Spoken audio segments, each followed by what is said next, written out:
Hi friends, welcome back to our channel. ఈరోజు మీ ముందుకు లేటెస్ట్గా ఎస్ఎస్సి అంటే స్టాఫ్ సెలక్షన్ కమిషన్ నుంచి గవర్నమెంట్ ఆఫ్ ఇండియా అయితే లేటెస్ట్ జాబ్ రిక్రూట్మెంట్ అయితే విడుదల చేసింది ఫ్రెండ్స్. లేట్ చేయకుండా ఫుల్ డీటెయిల్స్లోకి అయితే వెళ్దాం. అంతకంటే ముందు మన ఛానల్ ఎవరైనా కొత్తగా చూస్తున్నట్లయితే ప్లీజ్ ఈ వీడియోని లైక్ చేసి అలాగే మన ఛానల్ని సబ్స్క్రైబ్ చేసుకొని పక్కన బెల్ ఐకాన్ ఆల్లో పెట్టుకోండి. ఇక లేట్ చేయకుండా నోటిఫికేషన్లకు అయితే వెళ్ళిపోదాం.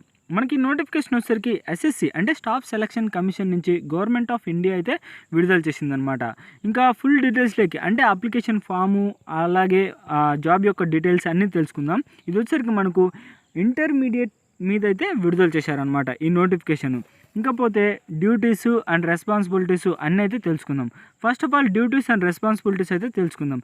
The engagement your professional general would be required to perform the following functions.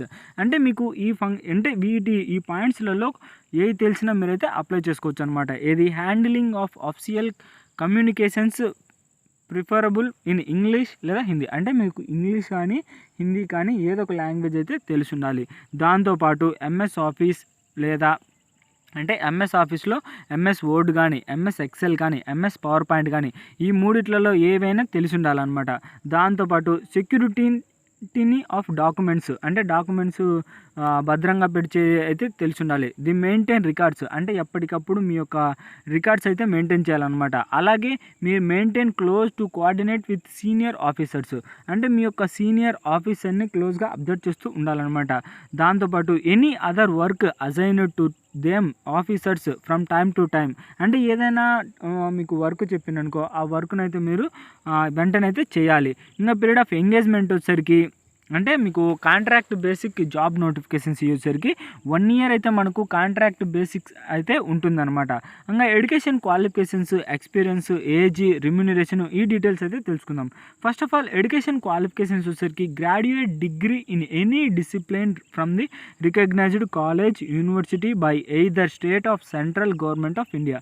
అంటే ఏదైనా గ్రాడ్యుయేట్ డిగ్రీ కానీ అయితే కంప్లీట్ చేసి ఉండాలన్నమాట. లేదా ఎసెన్షియల్ అంటే దాంతోపాటు ఒకవేళ అది లేకపోతే at least 1 year diploma in basic computer course అంటే ఏదైనా బేసిక్ కంప్యూటర్ కోర్స్ మీద 1 సంవత్సరం అయితే చేసి ఉండాలన్నమాట. లేదా ఎక్స్పీరియన్స్ వచ్చేసరికి at least 6 months working experience in any central or state government organisation అంటే ఏదైనా స్టేట్ గవర్నమెంట్ నుంచి లేదా సెంట్రల్ గవర్నమెంట్ నుంచి ఒక 6 నెలలు అయితే మీకు ట్రైనింగ్ ఉంటే ఇంకా బెటర్ అని చెప్తున్నారు. దాంతోపాటు ఏజ్ లిమిట్ అయితే తెలుసుకుందాం. Age limit at the time of initial engagement 21 to 35 years అంటే 3.2 పాయింట్ వచ్చేసరికి ఏజ్ లిమిట్ గురించి. అంటే ఏ ఏజ్ వాళ్ళు అప్లై చేసుకోవచ్చు అంటే 21 సంవత్సరం నుంచి 35 సంవత్సరాల లోపారు ఎవరైనా అప్లై చేసుకోవచ్చు. ఇంకా 3.3 అంటే ఇది వచ్చేసరికి మన శాలరీ విషయం గురించి పాయింట్ అనమాట. ఇనిషియల్లీ రిమ్యూనరేషన్ ₹40,000 పర్ మంత్ మీకు 40,000 పర్ మంత్కి అయితే ఇస్తారు. అంటే ఒక నెలకి మీకు 40,000 వరకు అయితే మీరు ఎర్న్ చేసుకోవచ్చు. In case the contract is extended by any other year based on satisfaction అంటే మీ యొక్క కాంట్రాక్ట్ అయితే ఇంకా పెంచింది అంటే మాలో అయితే 1 year లేదా మీ యొక్క జాబ్ పర్పస్ మీద 1 సంవత్సరం ఇంకా పెంచారనుకో అంటే మీ యొక్క పర్ఫార్మెన్స్ బాగుండి ఇంకా శాలరీ 5% అయితే ఇంక్రిమెంట్ అవుతుందన్నమాట. 1.25 times ఆఫ్ ఇనిషియల్ రిమ్యూనరేషన్ అయితే మీకు పెరుగుతుందన్నమాట. ఇదంతా శాలరీ గురించే మొత్తం డీటెయిల్స్ అనమాట. ఇంకా స్టాఫ్ సెలక్షన్ కమిషన్ గురించి ఎన్ని జనరల్ ఇన్స్ట్రక్షన్స్ అలాంటివన్నీ. ఇంకా పొజిషన్ అలవెన్స్ కూడా మీకు యాడ్ అవుతాయి. ఎలాంటి అలవెన్స్ అంటే 13 పాయింట్ మనకు క్లియర్గా మెన్షన్ చేశాడు ఏమేమి అలవెన్స్ మీకు యాడ్ అవుతాయి అనేది. ఏది the young professionals shall not be utilised for any allowance such as conveyance allowance dearness allowance residential telephone transport facility residential accommodations CGHS medical remuneration etcetera ఇలాంటివి అయితే ఉంటాయన్నమాట. ఇంకా టీఏ డిఏ ఇవి కూడా మీకైతే ఉంటాయి. ఇంకా పొజిషన్ వచ్చేసరికి యంగ్ ప్రొఫెషనల్కి సంబంధించి జనరల్కి సంబంధించి మనకు పోస్ట్ అయితే ఖాళీగా ఉంది. మోడ్ ఆఫ్ జర్నీ వచ్చేసరికి రైల్ ఇన్ ఏసీ 3 tier సంబంధించింది అనమాట. ఇంకా దీంతోపాటు మీ శాలరీ ఆల్రెడీ చెప్పాను కదా 40,000 వరకు అని. అంటే పర్ మంత్కి వచ్చేసరికి మీకు దగ్గర ఏది హోటల్ అకామిడేషన్ వచ్చేసరికి 750 పర్ డే. అలాగే taxi charges 250 per day for travel with in the city and food bills exceeding 800 per day, ఇవన్నీ అయితే మనకు అలవెన్స్ కూడా యాడ్ అవుతాయి అన్నమాట.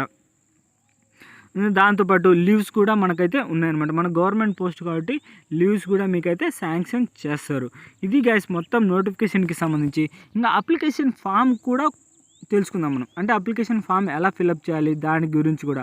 ఫస్ట్ ఆఫ్ ఆల్ మీ యొక్క నేమ్, అలాగే father name, date of birth, nationality, Aadhaar card అంటే ఆధార్ కార్డ్ నెంబర్ అనమాట, present address, permanent address, mobile number, email address, education qualifications దానికి సంబంధించింది అనమాట. దాంతోపాటు మీ యొక్క పాస్పోర్ట్ సైజ్ ఫోటో అయితే అంటించి అప్లికేషన్ అయితే ఫిలప్ చేయాల్సి ఉంటుంది ఫ్రెండ్స్. ఇంకా పోతే కొన్ని డిక్లరేషన్ ఇవన్నీ ఉన్నాయన్నమాట. ఇంకా ఇది గైస్ మొత్తం నోటిఫికేషన్కి సంబంధించి ఫుల్ డీటెయిల్స్. అయితే మీకు ఏమైనా డౌట్ ఉంటే నోటిఫికేషన్ యొక్క లింకు అలాగే అప్లై చేసే లింకు ఈ వీడియో కిందనే మీకు ప్రొవైడ్ చేస్తా. అంటే అప్లికేషన్ ఫాము వాళ్ళకి అఫిషియల్ వెబ్సైట్ లింక్ అనమాట ప్రొవైడ్ చేస్తా. మీకు డౌట్ ఉంటే ఆ నోటిఫికేషన్ డౌన్లోడ్ చేసుకొని ఫుల్ డీటెయిల్స్ అయితే తెలుసుకోవచ్చు. ఇది గైస్ నోటిఫికేషన్కి సంబంధించి ఫుల్ డీటెయిల్స్. అయితే ఈ వీడియో మీకు నచ్చినట్లయితే ప్లీజ్ ఈ వీడియోని లైక్ చేసి అలాగే మన ఛానల్ని కొత్తగా చూస్తున్నట్లయితే సబ్స్క్రైబ్ చేసుకొని పక్కన బెల్ ఐకాన్ ఆల్లో పెట్టుకోండి. ఇక నెక్స్ట్ వీడియోలో అయితే మళ్ళీ కలుద్దాం. Bye friends.